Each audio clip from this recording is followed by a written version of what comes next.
Ambassador Velthara of the Savani Collective stood on her hovering platform and watched the massive doors of the grand chamber slide open with a deep hum that echoed through the ancient hall. She had seen many species enter this sacred place over her 300 years of service, but something about today felt different, something that made her twin hearts beat just a little faster than normal. The human delegation walked in with steady steps, their strange soft skin and small eyes scanning the vast chamber with an expression that the translator systems could not quite read. There were 5 of them, dressed in simple dark uniforms that carried no weapons and showed no signs of advanced technology, and they moved with a quiet confidence that seemed almost out of place for such a young species. The year was 2347 by Earth's calendar, and humanity had only discovered faster-than-light travel about 2 centuries ago. In the grand timeline of the galaxy, where empires rose and fell over millions of years, 2 centuries was nothing more than the blink of an eye, barely enough time for a species to learn how to tie their shoes, let alone earn a seat in the Galactic Assembly. Velthara remembered the day when the first reports about Earth had arrived on her desk. Her scientists had classified humans as a Category 7 developing species, which meant they were smart enough to watch but not important enough to worry about. They lived short lives of barely 100 years, their bodies were fragile and slow, and they were stuck on a single blue planet orbiting a very ordinary yellow star in one of the most boring parts of the galaxy. The Savani, with their crystalline bodies and minds that could process 1,000 thoughts at once, had looked at humanity and seen nothing special. The Cathari Dominion, those massive insectoid warriors who had conquered 100 star systems, had laughed at the idea that these soft pink creatures could ever matter. Even the hollow minds of Nexar, ancient artificial intelligences who calculated the future with terrifying accuracy, had dismissed Earth as irrelevant to the grand equations of galactic power. And yet here they were, walking into the grand chamber as if they belonged, as if they had every right to stand among species that had traveled the stars, while human ancestors were still living in caves and hunting animals with sharpened sticks. The lead human was a female named Sarah Chen, and Velthara had studied her file carefully before this meeting. She was 62 years old, which meant she was already past the middle of her short life, and she had spent most of that life studying alien cultures and languages with a dedication that bordered on obsession. Her eyes were dark and calm, and when she looked up at the thousands of alien faces watching her from the circular platforms above, she showed no fear at all. "We thank the Galactic Assembly for this invitation," Sarah Chen said, her voice clear and steady as the translation systems carried her words to every ear and audio receptor in the chamber. "And we come here today not as conquerors or beggars, but as neighbors who wish to learn and grow alongside the great civilizations of the galaxy." Velthara noticed that several of the older ambassadors shifted uncomfortably at these words. There was something in the way humans spoke, a strange mixture of humility and pride that did not fit neatly into any category the assembly understood.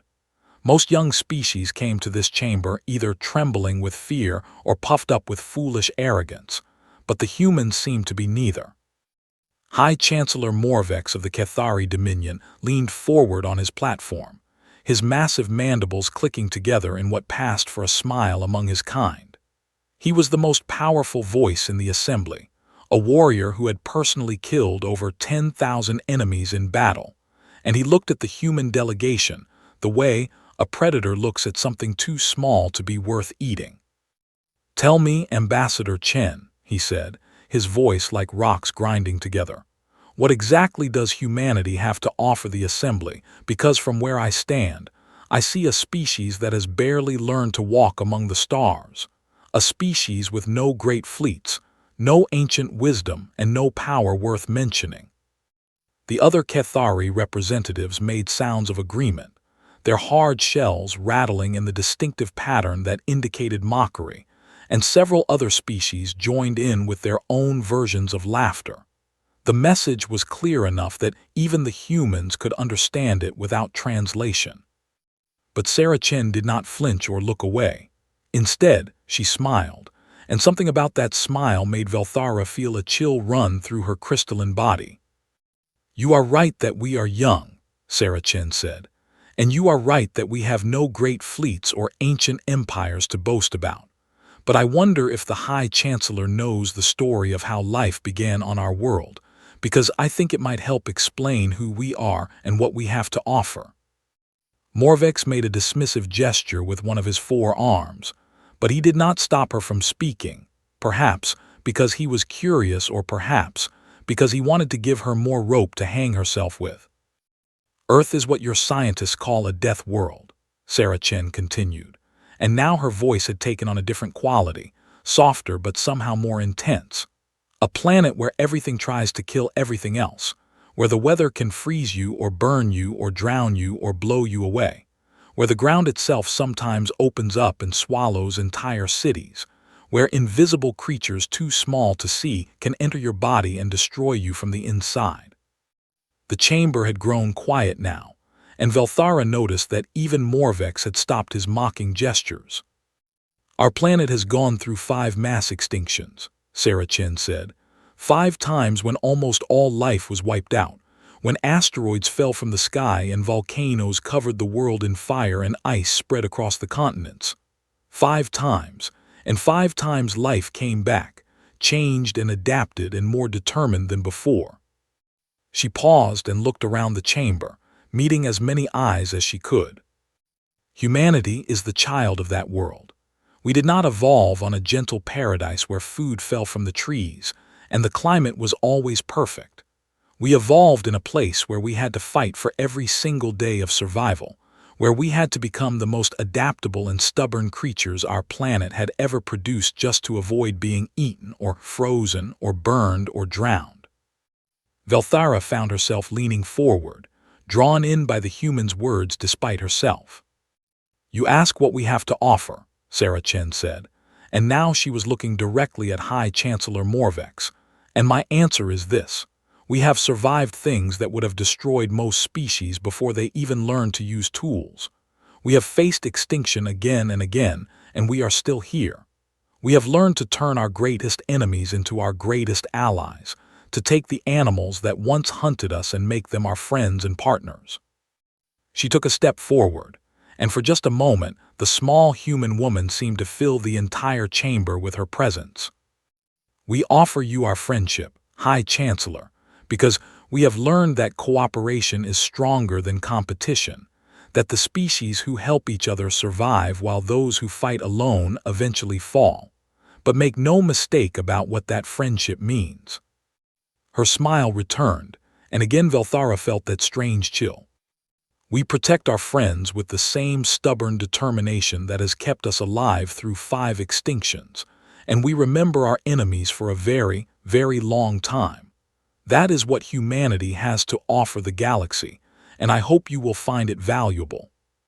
The chamber was silent for a long moment, and then the assembly voted to accept humanity as a provisional member.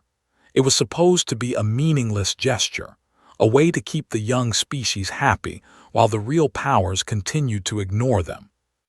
None of them understood what they had just invited into their midst. None of them knew that the galaxy would never be the same again. 18 months had passed since humanity joined the Galactic Assembly, and High Chancellor Morvex was not pleased with what he was seeing. The humans were expanding faster than anyone had expected, building colonies on worlds that other species had considered too dangerous or too far away to bother with. And they were doing it with a speed and efficiency that made the Cathari intelligence officers very nervous. Morvex sat in his private war chamber, surrounded by holographic displays that showed the current state of his empire and the rapid spread of human settlements across the unclaimed sectors of the galaxy. Each new human colony appeared on his map as a small blue dot. And there were far too many blue dots for his liking. "They breed like insects," General Krathver said, his mandibles clicking with disgust as he pointed at the largest cluster of blue dots. "And they have no respect for the natural order of things. They take worlds that should belong to the strong and they fill them with their soft, weak children." Morvex nodded slowly, his compound eyes fixed on one particular blue dot that sat uncomfortably close to Cathari's space. It was a colony called New Haven on a planet that the humans called Kepler 442b, and it had grown from a small research outpost to a thriving city of 60,000 humans in less than a year. "The Assembly will do nothing about this," Morvek said, "because the Assembly is full of cowards who are afraid of change. But the Cathari Dominion did not conquer 100 star systems by waiting for permission." He turned to face his general, and his voice dropped to a low growl that vibrated through the chamber. "We will send a message that humanity will never forget. We will remind them and everyone else in the galaxy what happens when a weak species forgets its place." General Krathver understood immediately, and his warriors began preparing for what they called a corrective action against the human colony. It was a simple plan that the Cathari had used many times before against species that needed to be taught a lesson. A small fleet would arrive at the colony, destroy all defenses, eliminate all inhabitants, and leave before anyone could respond. The attack came on a quiet morning when the colonists of New Haven were just beginning their day. Cathari warships dropped out of hyperspace without warning, their weapons already charged and ready, and they opened fire before the humans even knew what was happening. The colony had no military ships to defend it, only a few small patrol vessels that were vaporized in the first seconds of the assault. The orbital defense platforms lasted a little longer, but they were designed to stop pirates and asteroids, not a full Cathari battle fleet, and they fell one by one as the alien warships methodically destroyed everything in their path. On the surface, the colonists ran for the emergency shelters, parents carrying children, friends helping friends, everyone moving with the desperate speed of people who know that death is falling from the sky. Some made it to safety, but most did not, and the Cathari made sure to target the shelters as well. When it was over, 60,000 humans were dead, and the Cathari fleet jumped back to their own space, leaving nothing behind but burning ruins and the silence of the grave. General Krathver reported to High Chancellor Morvex that the mission was a complete success, and they both expected humanity to respond with angry messages and diplomatic protests, and maybe a few tears shed in the Galactic Assembly. They expected the weak species to learn its place and retreat back to its own territory, grateful that the Cathari had not decided to take more. They did not expect what actually happened. Earth went quiet. For 3 days, no human ship moved from any port. No human ambassador spoke in the assembly. No human transmission was sent to any alien receiver. It was as if the entire species had simply stopped, frozen in place by the shock of what had been done to them. On the 4th day, the Galactic Assembly called an emergency session to discuss the attack, and everyone expected the human delegation to arrive weeping and begging for help. But the human seats remained empty, and Ambassador Velthara felt that strange chill again as she stared at the vacant platforms. "Perhaps they have finally understood their place," High Chancellor Morvex said with a satisfied click of his mandibles. "Perhaps they are hiding in their holes like the prey animals they are." But Velthara was not so sure, and she ordered her intelligence services to increase their monitoring of human space. What they reported back made her twin hearts beat faster than they had in centuries. The humans were not hiding, they were building. Deep in the asteroid fields and hidden stations that no one had known about, humanity was constructing a fleet, and they were doing it with a speed and focus that should not have been possible for such a young species. They worked without rest, without complaint, without any of the internal conflicts that usually slowed down large projects, united by a single purpose that burned in every human heart. On the 22nd day after the attack, the Cathari early warning systems detected a massive energy signature forming just outside their home system. General Krathver scrambled to his command center, certain that this must be some kind of malfunction, because no species in the galaxy would be crazy enough to attack the Cathari throne world directly. The human fleet emerged from hyperspace like an avalanche of steel and fire, hundreds of warships that had been built in secret and hidden in the darkness between the stars. They did not send any warnings or demands, did not ask for surrender or negotiation, just moved forward with the silent determination of predators who have finally cornered their prey. The battle lasted 14 hours, and it was not really a battle at all. The Cathari had more ships and more experience, but the humans fought with a ferocity that the insectoid warriors had never encountered before. Human pilots flew their damaged vessels directly into enemy formations. Human marines boarded Cathari ships and fought hand-to-hand in the corridors. Human commanders made decisions so fast and so unpredictable that the Cathari could not keep up. When it was over, the human fleet held complete control of the space around the Cathari throne world. Their weapons pointed down at the planet where billions of insectoid beings lived and worked and raised their young. High Chancellor Morvex was captured alive, dragged from his palace by human soldiers who did not speak a single word as they bound his 4 arms and carried him away. And then the humans sent a message to every species in the galaxy, broadcast on every frequency, and translated into every language. "You killed our children," the message said, spoken by a human voice that was calm and cold and absolutely certain, "and now you will learn what that means." The galaxy held its breath, waiting for the humans to do what any conquering species would do: burn the planet, enslave the population, take everything of value and leave the rest in ashes. It was what the Cathari would have done, what any of the great powers would have done in the same situation. But the humans did something far more terrifying. They released High Chancellor Morvex unharmed, flew their fleet back to human space, and simply left. They took nothing, demanded nothing, destroyed nothing except the military forces that had tried to stop them. They did not even ask for an apology or reparations for the 60,000 humans who had been murdered. The message was clear to everyone who understood what they were seeing. The humans had proven that they could destroy the Cathari whenever they wanted, that all the power and experience of the ancient warrior empire meant nothing against human determination. They had chosen not to, but the choice could change at any moment.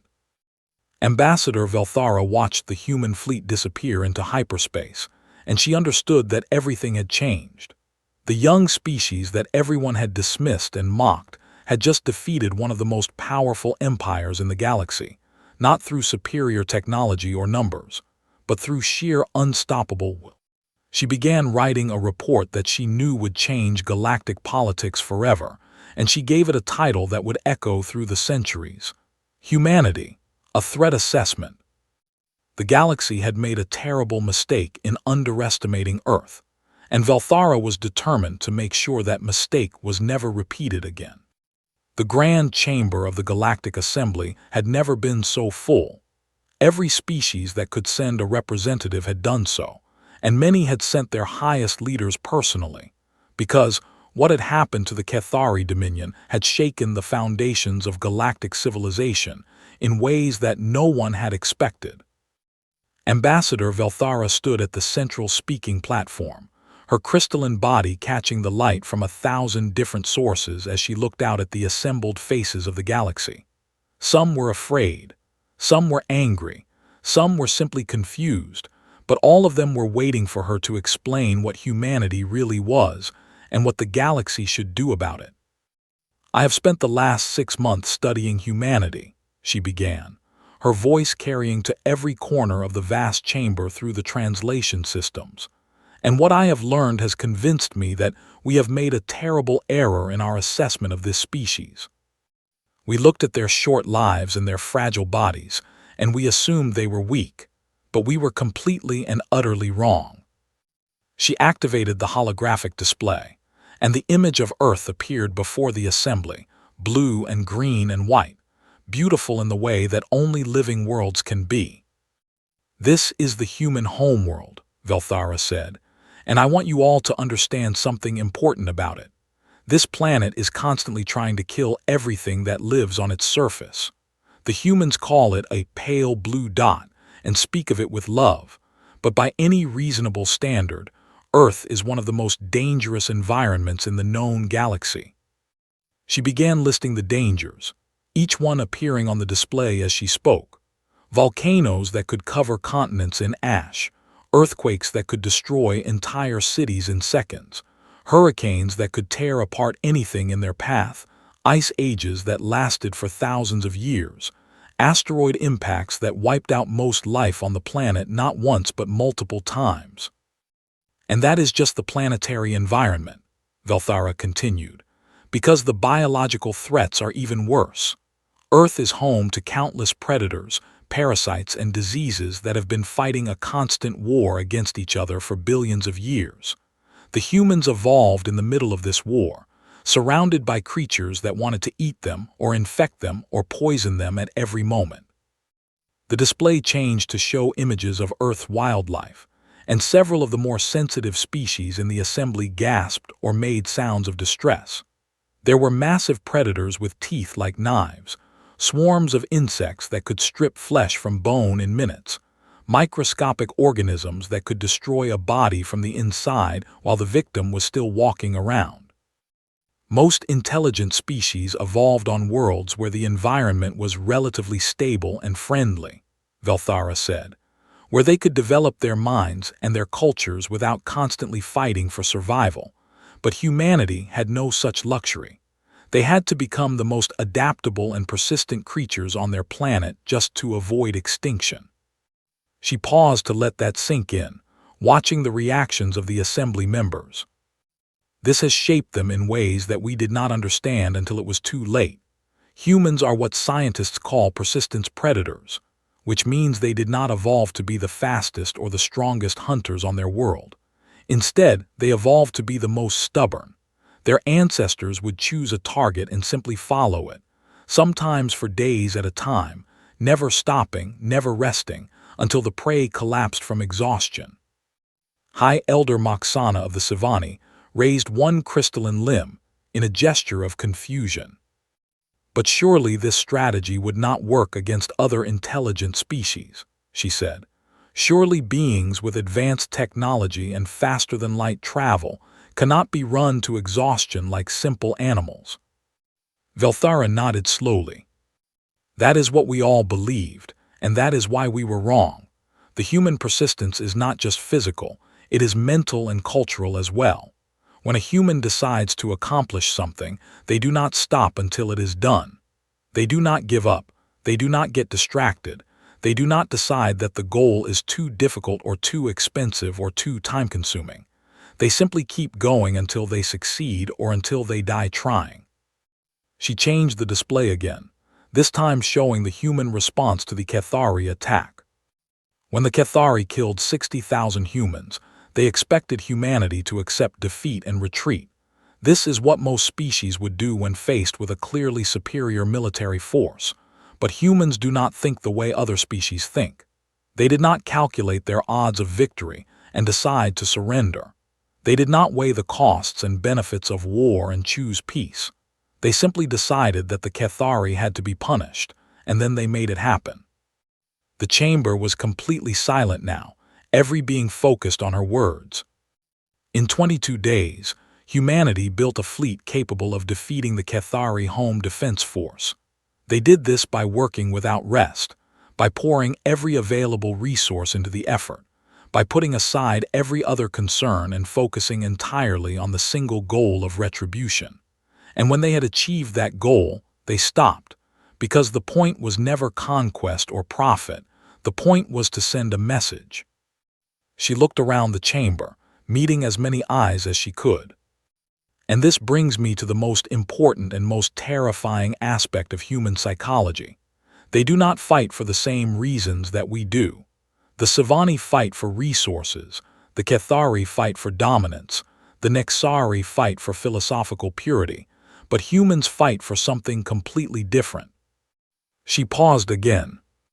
Humans fight for each other. They fight for love, for family, for friends, for the memory of people they have never met.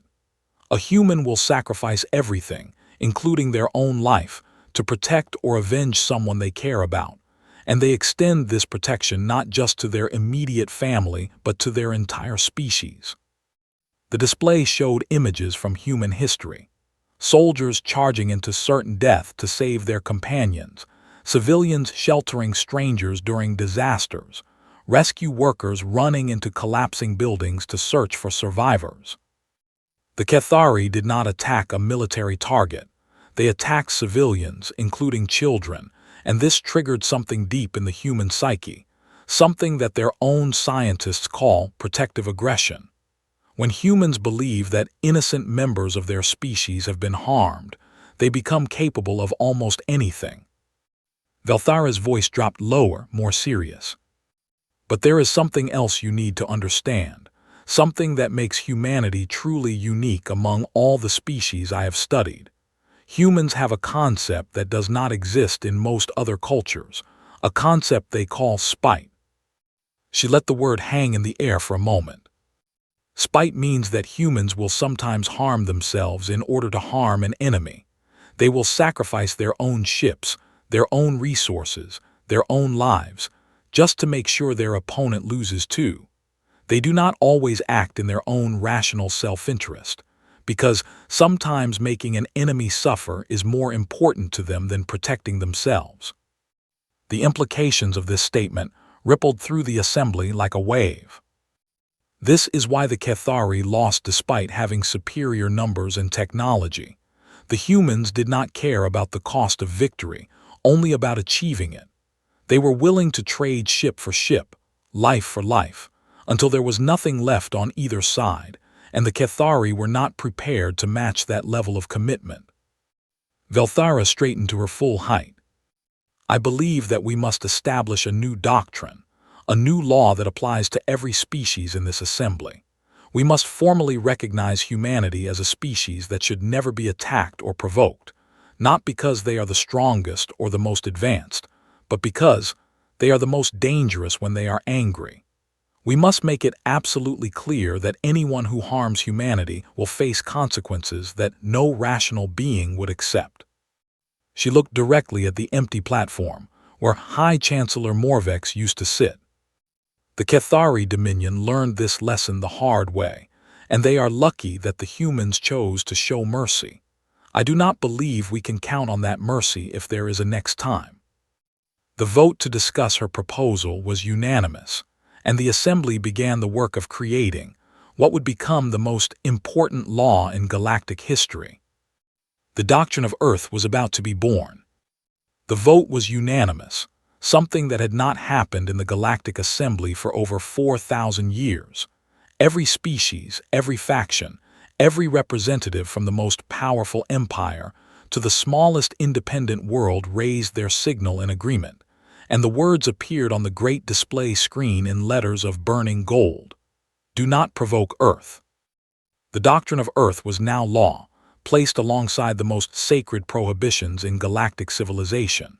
The ban on stellar extinction weapons, the prohibition against temporal manipulation, the absolute rule against targeting civilians during wartime. Breaking any of these laws meant complete isolation from the galactic community, destruction of all military capabilities, and permanent occupation by assembly peacekeeping forces. Some of the younger ambassadors questioned whether such extreme measures were necessary. After all, humanity was still a relatively small species with limited territory and technology, and it seemed strange to place them in the same category as weapons that could destroy entire star systems. But the older members of the assembly remembered what they had seen. And they understood. High Elder Moxana of the Sivani spoke to a gathering of junior diplomats after the vote, trying to explain why the doctrine was so important. You look at the humans and you see creatures who are physically weaker than us, who live shorter lives than us, who have less advanced technology than us, she said, and you wonder why we are treating them as if they are the most dangerous species in the galaxy. I understand your confusion, because I felt the same way before the Cathari incident. She led them to a viewing gallery where they could see a human diplomatic vessel docked at the station. It was a small ship, unremarkable in design, crewed by beings who looked almost fragile compared to the massive Cathari or the crystalline Sivani. What you need to understand is that danger does not always come from size or strength or technology, Moxana continued. Sometimes the most dangerous creature is the one that will not stop, the one that will keep coming no matter what you do to it, the one that would rather die than give up. She told them the story of human persistence hunting again, how their ancestors would chase prey across deserts and mountains for days without rest, never fast enough to catch the animal but never slow enough to let it escape, until finally the creature's heart gave out from exhaustion and fear. The Cathari had a fleet 100 times larger than what the humans could build, she said, and it did not matter because the humans did not calculate their wars by probability of victory. They calculated by acceptable losses, and to them, any loss is acceptable if the cause is just. They would have spent every ship, every soldier, every resource they had to punish the Cathari, and they would have done it gladly.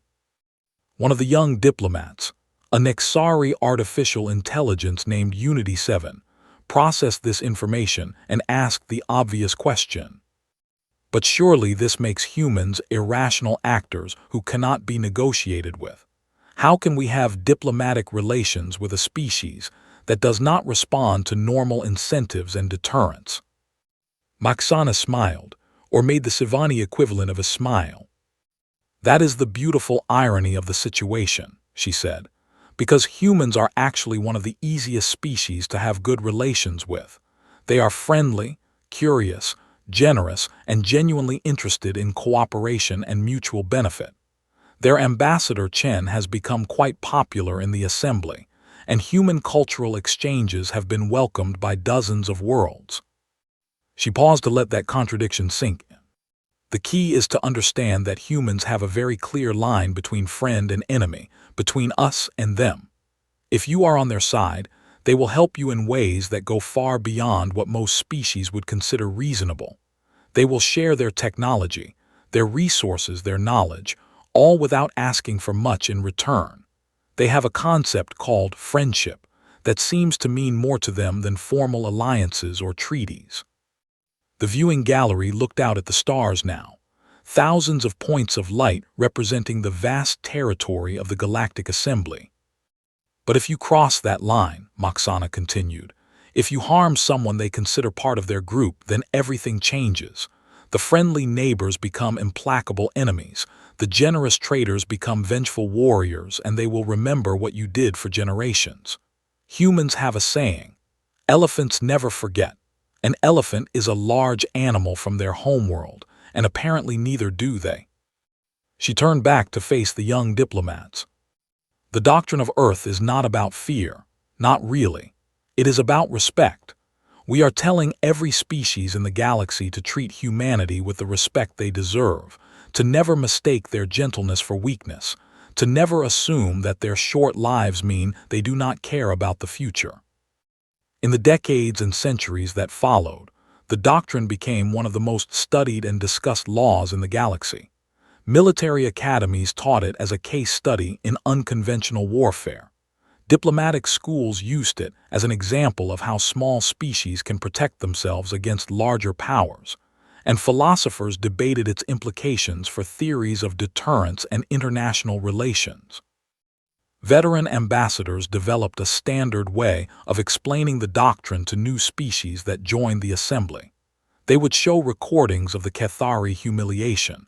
They would share the research on human psychology and history, and they would always end with the same warning. Humans are not the strongest species in the galaxy, they would say. They are not the most intelligent, the longest-lived, or the most technologically advanced. They are not even particularly aggressive under normal circumstances. What they are is the most relentless, the most stubborn, the most determined creatures we have ever encountered. They would pause here for effect. If you attack them, they will not stop until they have defeated you or died trying. If you kill their people, they will remember it forever and they will find a way to make you pay. If you threaten what they love, they will become something that you do not want to face. And the most terrifying part is that they will sacrifice everything, including themselves, to see justice done. The veterans would lean in close at this point, making sure the newcomers understood the gravity of what they were saying. There is a human word that does not translate well into most other languages: spite. It means they will hurt themselves to hurt you. They will destroy their own fleet if it means destroying yours too. They will burn their own cities if it denies you the victory you were seeking.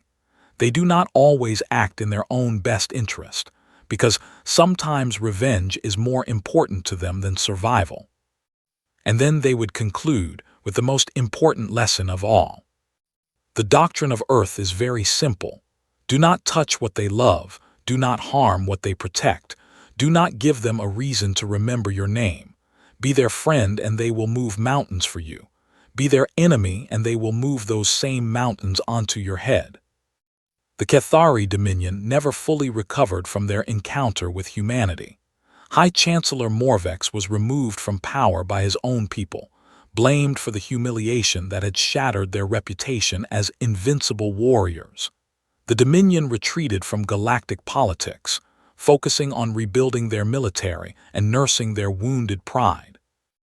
And humanity continued to grow, to explore, to build, to make friends and form alliances. They were kind to their allies and generous to strangers, and the galaxy slowly learned to see them as good neighbors rather than terrifying monsters. But no one ever forgot what they were capable of, and the doctrine of Earth remained the most sacred law in the galaxy. A reminder that sometimes the most dangerous creature is not the one with the biggest teeth or the strongest claws. Sometimes it is the one that simply refuses to stop. 300 years had passed since the doctrine of Earth was established, and the galaxy had enjoyed a long period of relative peace. Humanity had grown from a small collection of colonies to a major power with hundreds of worlds and billions of citizens. And they had done it not through conquest, but through cooperation, trade, and the simple fact that everyone wanted to be their friend rather than their enemy. Ambassador Velthara was still alive, her crystalline body preserved by Sivani longevity treatments that could extend a life for thousands of years. She had become something of a legend in the Assembly, the ancient diplomat who had first understood what humanity truly was, and young ambassadors came from across the galaxy to learn from her wisdom. She was in her private chambers when the alarm came, a signal that had not been used in centuries. First contact with a new spacefaring civilization. The newcomers called themselves the Vorax Imperium, and they came from the far rim of the galaxy where assembly ships had never traveled. They had conquered over 1,000 worlds in their own region of space, subjugating dozens of intelligent species under their iron rule, and they arrived at the assembly not with requests but with demands. The Vorax were massive creatures, towering over even the largest Cathari, with armored bodies covered in natural weapons and eyes that burned with the confidence of beings who had never known defeat. Their leader, Imperator Zaxthar, stood in the grand chamber and looked around at the assembled species with obvious contempt. "We have observed your pathetic assembly from afar," he announced, his voice booming through the chamber without need of amplification, "and we have decided to offer you a choice. Submit to the Vorax Imperium peacefully and become useful servants, or resist and be crushed like all the others who have been foolish enough to challenge us." The chamber erupted in confusion and outrage, diplomats shouting protests and military representatives reaching for weapons that were not allowed in the sacred space. But Velthara remained calm, watching the Vorax delegation with ancient eyes that had seen many empires rise and fall. "Before you make any decisions," she said, her voice cutting through the chaos with the authority of centuries, "I suggest you read the Doctrine of Earth. It is the most important law in our assembly, and it may save your species from a terrible mistake." Imperator Zaxthar laughed, a harsh sound that echoed off the chamber walls like thunder. "We have read your doctrine," he said, "and we find it amusing. You are so afraid of these humans that you have written laws to protect them, as if words on paper could stop a real warrior. We have studied humanity, and we see nothing to fear." He gestured dismissively at the human delegation, where Ambassador Sarah Chen's great-great-granddaughter now served as Earth's representative. "They are small and soft, these humans. They spend their time on art and music and games instead of training for war. They write poetry about love and friendship instead of composing battle hymns. They are prey animals who have convinced you they are predators, but we see through their disguise." Velthara rose slowly from her platform, her crystalline body catching the light in ways that made her seem to glow from within. "You see their gentleness and you mistake it for weakness," she said, her voice quiet but somehow filling the entire chamber. "And that is the error that every dead empire has made. The Cathari made the same mistake 3 centuries ago, and they paid a price that they are still paying today." She moved toward the Vorax delegation, not threatening but somehow commanding attention in a way that even the massive warriors could not ignore.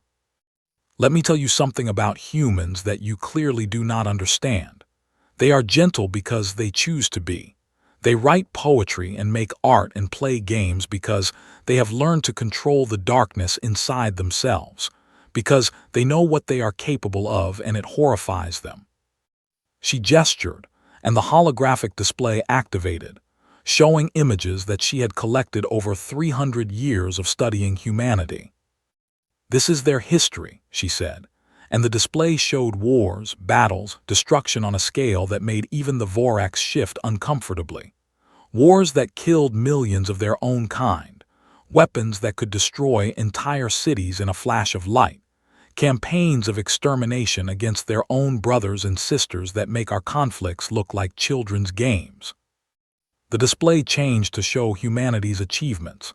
Cities that stretched to the sky, ships that sailed between stars, art and music and literature that had touched every species in the galaxy. "And this is what they became when they chose to be better," Velthara continued. "They looked at what they had done to themselves and they decided to change, to channel their aggression into creation rather than destruction, to become the kind neighbors and generous friends that you see today." She turned to face Imperator Zaxthor directly, and despite being half his size, she seemed to tower over him. "But make no mistake, that choice can be reversed.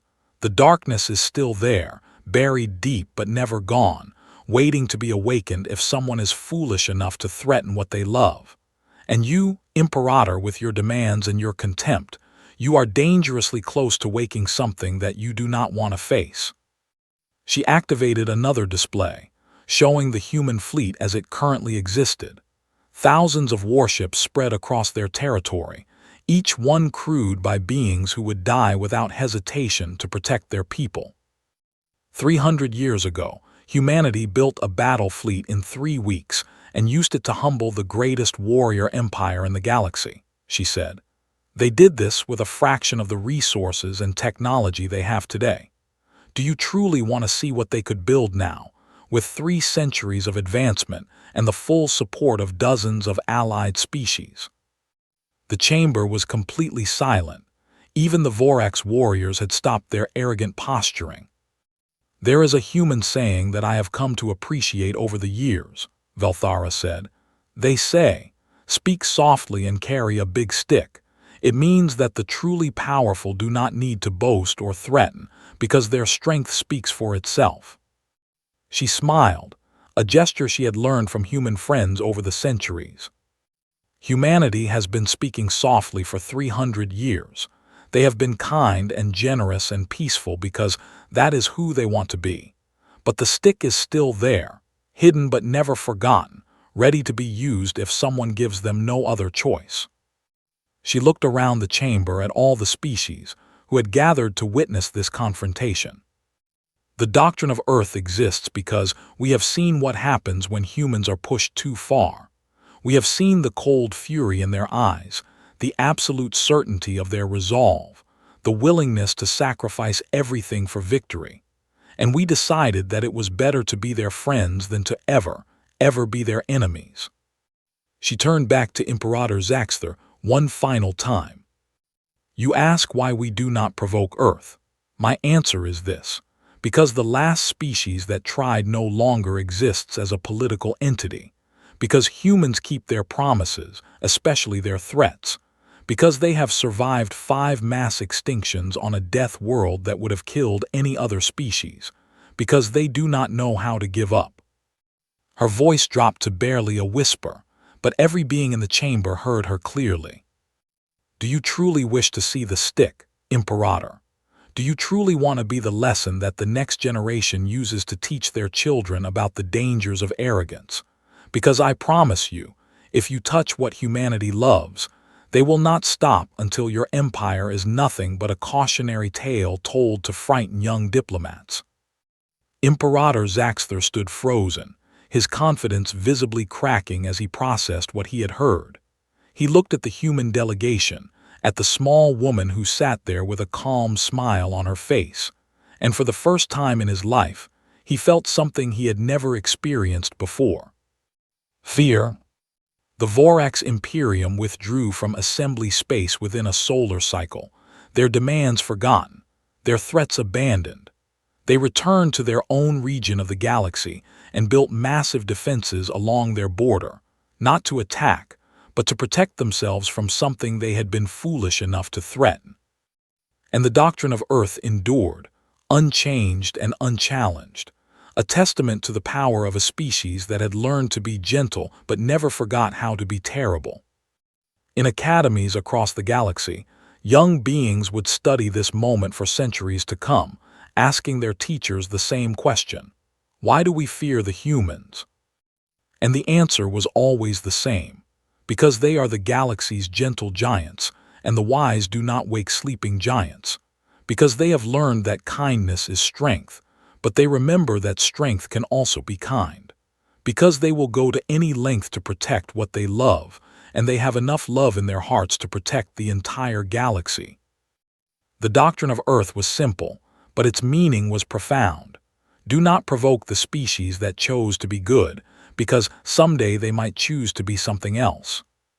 And on that day, the galaxy would burn.